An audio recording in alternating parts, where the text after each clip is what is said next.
तो दोस्तों आज हम फिर से आपके लिए लेकर आए हैं देश दुनिया की तमाम ताजा बड़ी खबरें। सबसे पहली बड़ी खबर में आपको बताएंगे कि इजराइल हमास जंग में इजराइल को सबक सिखाने के लिए मुस्लिम देशों ने सेना में भर्ती की शुरू। इजराइल पर हमले की तैयारी में जुटे मुस्लिम देश, यहूदियों की होगी अब हत्या।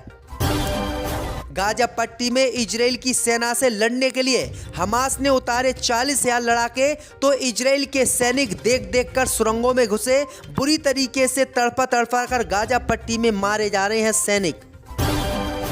इजराइल हमास जंग के बीच लेबनान इजराइल की सीमा पर इजरायली सेना और हिजबुल्लाह के बीच गोलाबारी जारी। इजराइल के 15 सैनिकों की हुई मौत। इजराइल ने अब गाजा पट्टी के लोगों के पेट पर मारी लात। हजारों कामगारों को वापस भेजा, कहा आपको नहीं देंगे इजराइल में काम। छत्तीसगढ़ में बीजेपी की सरकार बनते ही लव जिहाद और गौ तस्करों के खिलाफ की जाएगी कार्रवाई, योगी आदित्यनाथ ने किया ऐलान। इजराइल हमास जंग में इजराइल ने ठुकराई अमेरिका की मांग, तो अब तुर्की हुआ नाराज, लिया है इजराइल के खिलाफ कड़ा फैसला। तो दोस्तों सभी खबरों को आपको एक एक कर बताने वाले हैं। वीडियो को लाइक कर चैनल को सब्सक्राइब कर दें। इसी बीच पर तो दोस्तों अगली खबर की ओर, तो इजराइल हमास युद्ध के बीच इजराइल पर हमले की तैयारी में जुटे मुस्लिम देश सेना में भर्ती के लिए निकाला विज्ञापन। जब दोस्तों आपको बता दें कि इजराइल और हमास की जंग बीते 1 महीने से जारी है।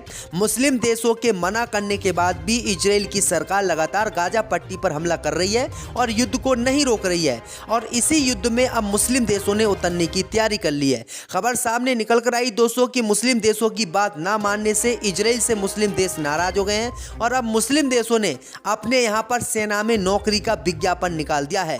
इसमें कई हजार लड़कों को भर्ती कराया जाएगा और ये सारे के सारे इजराइल से जंग लड़ने के लिए मैदान में उतरेंगे। वहीं आपको बता दें कि मुस्लिम देश ईरान, इराक, लेबनान, मिस्र ने यह भर्ती के लिए विज्ञापन निकाला है। वहीं आपको बता दें कि नौकरी का विज्ञापन सामने आने के बाद इजराइल और अमेरिका सदमे में आ गए हैं, और इनको लगने लगा कि अगर हमने जंग नहीं रोकी तो मुस्लिम देश इजराइल पर हमला कर देंगे और इजराइल जंग हार जाएगा। तो ये बड़ी अपडेट आई दोस्तों कि मुस्लिम देशों ने अब इजराइल पर हमला करने की तैयारी शुरू कर दी है।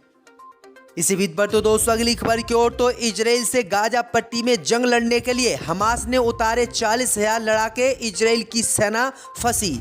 जब दोस्तों आपको बता दें कि इजराइल की सेना गाजा पट्टी में जमीनी हमला शुरू कर रही है, लेकिन आपको बता दें कि इजराइल की सेना का मुकाबला करने के लिए हमास ने गाजा पट्टी में 40,000 अपने लड़ाकों को उतार दिया है। वहीं आपको बता दें कि ये लड़ाके इजराइल की सेना से गाजा पट्टी में जंग लड़ेंगे। वहीं आपको बता दें कि इजराइल की सेना जब गाजा पट्टी में घुसी तो उसको काफी परेशानियों का सामना करना पड़ा। उसके कई टैंकों को हमास के लड़ाकों ने मार गिराया। सुरंगों में से, एम्बुलेंस में से निकलकर हमास के लड़ाके इजराइल की सेना पर ताबड़तोड़ हमले कर रहे हैं, जिससे गाजा पट्टी में इजराइल की सेना फंस गई है। खबर यह भी सामने निकल कर आई दोस्तों कि हमास का अन्य देशों ने भी साथ देने का ऐलान किया है। तो ये बड़ी अपडेट आ रही दोस्तों कि 40,000 लड़ाके इजराइल की सेना से गाजा पट्टी में टक्कर लेने के लिए तैयार है। इसी बीच पर तो दोस्तों अगली खबर की ओर, तो इजराइल ने ठुकराई अमेरिका की मांग, अब तुर्की हुआ नाराज, लिया बड़ा फैसला। जब दोस्तों आपको बता दें कि इजराइल हमास के बीच जारी जंग अब खतरनाक मोड़ पर आ गई है। इजरायली पीएम नेतन्याहू ने अब अमेरिका की मांग को भी ठुकरा दिया है। दरअसल आपको बता दें कि अमेरिका के विदेश मंत्री शुक्रवार को नेतन्याहू से मिलने के लिए इजराइल गए थे। इस दौरान उन्होंने सीज फायर का दबाव नेतन्याहू पर बनाया था, लेकिन नेतन्याहू ने साफ तौर पर कहा कि जब तक बंधकों की रिहाई नहीं होगी हमले हमारे जारी रहेंगे। नेतन्याहू के इस रुख से तुर्की नाराज हो गया है।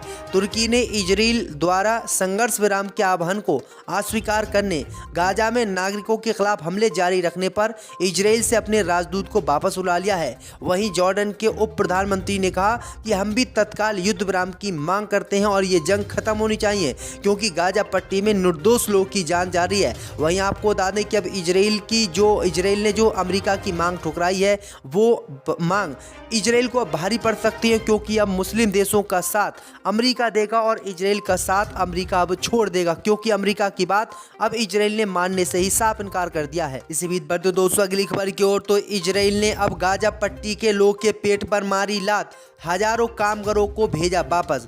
जो दोस्तों आपको बता दें कि इजराइल ने देश में काम कर रहे गाजा पट्टी के हजारों फिलिस्तीनी कामगारों को वापस उनके इलाके में भेज दिया है।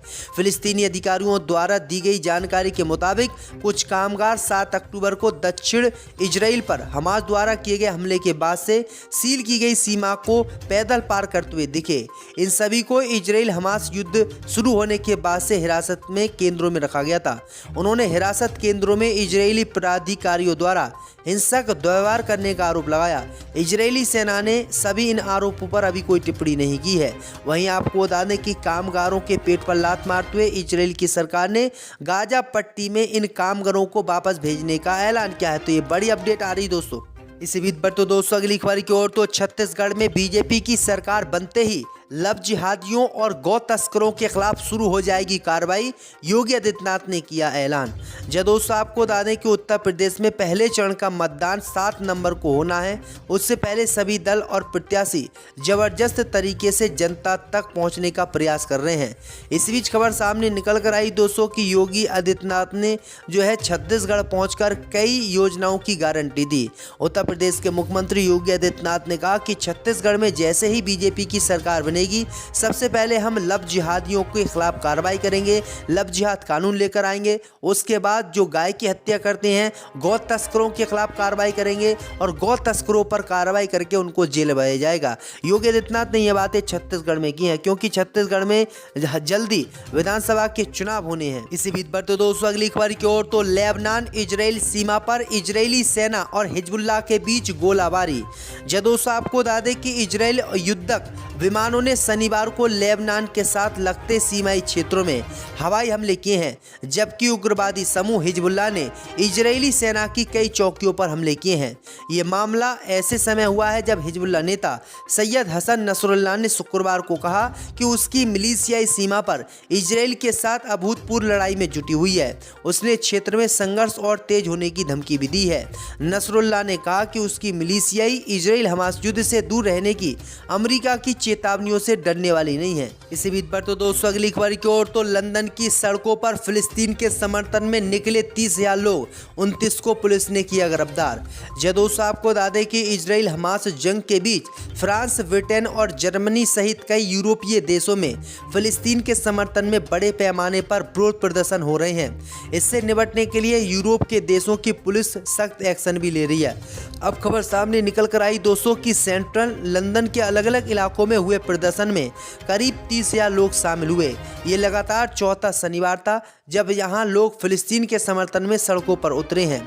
अधिकारियों के मुताबिक ट्रफलगर स्क्वायर में करीब 30,000 लोग इकट्ठा हुए। वहीं आपको बता दें कि इन 30,000 लोगों के इकट्ठा होने पर 29 लोग को लंदन की पुलिस ने गिरफ्तार कर लिया और इनको विरोध प्रदर्शन नहीं करने की चेतावनी दी। इसी बीच पर तो दोस्तों अगली खबर की ओर तो अफगानियों को पाकिस्तान से निकाले जाने पर तालिबान ने दी पाकिस्तान को धमकी।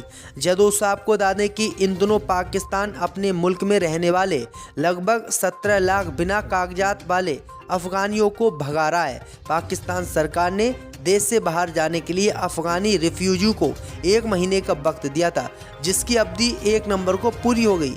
इसके बाद से हजारों की संख्या में अफगानी लोग बसों में लदकर अफगानिस्तान की तरफ लौट रहे हैं। हाल ही में पाकिस्तानी महिला जर्नलिस्ट आरजू काजमी ने अपने शो में खुलासा किया कि अफगानिस्तान के तालिबानी रक्षा मंत्री मुल्ला याकूब ने पाकिस्तान को धमकी दी कि वो वही काम करे जिसको बाद में वो बर्दाश्त कर सके। आपको बता दें कि तालिबान सरकार के पाकिस्तान के रवैये से बिल्कुल नाराज है। यानी तालिबान ये कह रहा है कि जो लोग अफगानिस्तान छोड़कर पाकिस्तान गए हैं उनको वहीं पर रहने दिया जाए। इसी बीच पर तो दोस्तों अगली खबर की ओर तो मुकेश अंबानी को दी जान से मारने की धमकी। मुंबई पुलिस ने तेलंगाना से व्यक्ति को किया गिरफ्तार। दोस्तों आपको बता दें कि भारत के उद्योगपति मुकेश अंबानी को धमकी भरे ईमेल भेजने के आरोप में मुंबई की गाम देवी पुलिस ने शनिवार को तेलंगाना से एक 19 वर्षीय लड़के को गिरफ्तार किया है। आरोपी की पहचान गणेश रमेश बन पारदी के रूप में हुई है। पुलिस ने कहा कि आरोपी को 8 नवंबर तक पुलिस हिरासत में भेज दिया गया है।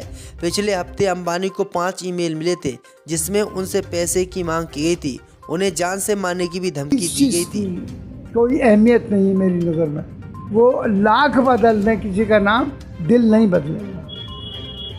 और आखिरी सवाल मिला आपसे ये है कि आज़म खान साहब की यूनिवर्सिटी को लेकर भी हाई कोर्ट ने अभी फैसला सुनाया है।